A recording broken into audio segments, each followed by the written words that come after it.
देव से देश तक, राम से राष्ट्र तक होना चाहिए। हनुमान जी की भक्ति, हनुमान जी की सेवा, हनुमान जी का समर्पण, ये ऐसे गुण हैं जिन्हें हमें बाहर नहीं खोजना पड़ता। प्रत्येक भारतीय में भक्ति, सेवा और समर्पण के भाव समर्थ, सक्षम, भव्य, दिव्य भारत का आधार बनेंगे। और यही तो है देव से देश और राम से राष्ट्र की चेतना का विस्तार।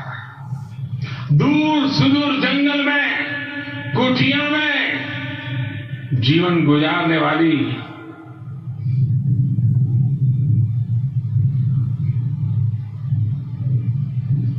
मेरी आदिवासी मां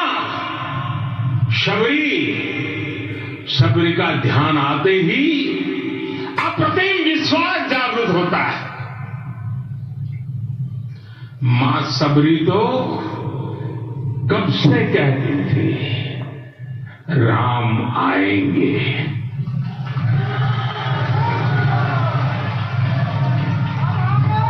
प्रत्येक भारतीय में जन्मा यही विश्वास समर्थ, सक्षम, भव्य भारत का आधार बनेगा। और यही तो है देव से देश और राम से राष्ट्र की चेतना का विस्तार। हम सब जानते हैं कि निषाद राज की मित्रता सभी बंधनों से परे है। निषाद राज का राम के प्रति सम्मोहन, प्रभु राम का निषाद राज के लिए अपनापन कितना मौलिक है। सब अपने हैं, सभी समान है। प्रत्येक भारतीय में अपनत्व की, बंधुत्व की ये भावना समर्थ, सक्षम, भव्य, दिव्य भारत का आधार बनेगी। और यही तो है देव से देश और राम से राष्ट्र की चेतना का विस्तार। साथियों, आज देश में निराशा के लिए रत्ती भर भी स्थान नहीं है। मैं तो बहुत सामान्य हूं, मैं तो बहुत छोटा हूं। अगर कोई ये सोचता है तो उसे गिलहरी के योगदान को याद करना चाहिए। गिलहरी का स्मरण ही हमें हमारी इस हिचक को दूर करेगा, हमें सिखाएगा कि छोटे बड़े हर प्रयास की अपनी ताकत होती है, अपना योगदान होता है। और सबके प्रयास की यही भावना समर्थ, सक्षम, भव्य, दिव्य भारत का आधार बनेगी। और यही तो देव से देश और राम से राष्ट्र की चेतना का विस्तार। साथियों, लंकापति रावण प्रकांड ज्ञानी थे, अपार शक्ति के ध्यानी थे, लेकिन जटायु जी की मूल्य निष्ठा देखिए। वे महाबली रावण से भिड़ गए। उन्हें भी पता था कि वो रावण को परास्त नहीं कर पाएंगे, लेकिन फिर भी उन्होंने रावण को चुनौती दी। कर्तव्य की यही पराकाष्ठा समर्थ, सक्षम, भव्य, दिव्य भारत का आधार है। और यही तो है देव से देश और राम से राष्ट्र की चेतना का विस्तार। आइए हम संकल्प लें कि राष्ट्र निर्माण के लिए हम अपने जीवन का पल पल लगा देंगे।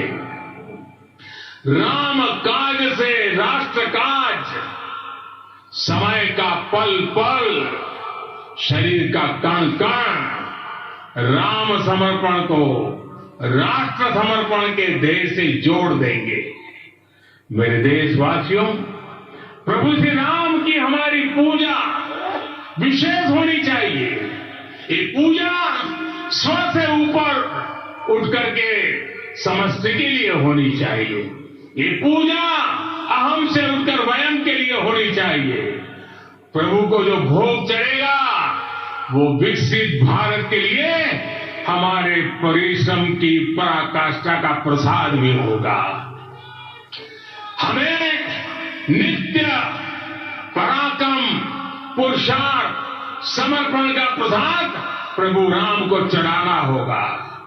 इनसे नित्य प्रभु राम की पूजा करनी होगी, तब हम भारत को वैभवशाली और विकसित बना पाएंगे। मेरे प्यारे देशवासियों, ये भारत के विकास का अमृत काल है। आज भारत युवा शक्ति की पूंजी से भरा हुआ है, ऊर्जा से भरा हुआ है। ऐसी सकारात्मक परिस्थितियां फिर न जाने कितने समय बाद बनेगी।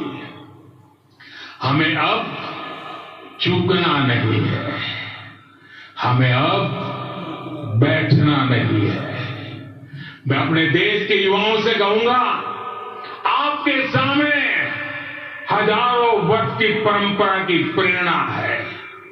आप भारत की उस पीढ़ी का प्रतिनिधित्व करते हैं जो चांद पर तिरंगा लहरा रही है। वो 15 लाख किलोमीटर की यात्रा करके सूर्य के पास जाकर मिशन आदित्य को सफल बना रही है। जो आसमान में तेजस और सागर में विक्रांत का परचम लहरा रही है। अपनी विरासत पर गर्व करते हुए आपको भारत का नव प्रभात लिखना है।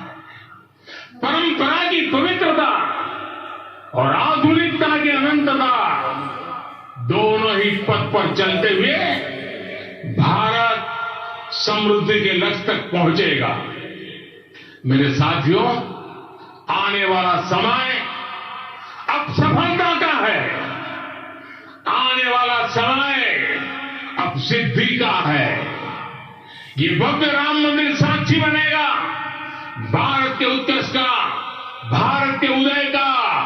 ये भव्य राम मंदिर साक्षी बनेगा भव्य भारत के अभ्युदय का, विकसित भारत का। ये मंदिर सिखाता है कि अगर लक्ष्य सत्य प्रमाणित हो, अगर लक्ष्य सामूहिकता और संगठित शक्ति से जन्मा हो, तब उस लक्ष्य को प्राप्त करना असंभव नहीं है। ये भारत का समय है और भारत अब आगे बढ़ने वाला है। शताब्दियों की प्रतीक्षा के बाद हम यहां पहुंचे हैं। हम सब ने इस युग का, इस कालखंड का इंतजार किया है। अब हम रुकेंगे नहीं, हम विकास की ऊंचाई पर जाकर ही रहेंगे। इसी भाव के साथ रामलला के चरणों में प्रणाम करते हुए आप सभी को बहुत बहुत शुभकामनाएं। सभी संतों के चरणों में मेरे प्रणाम। सियावर रामचंद्र की, सियावर रामचंद्र की।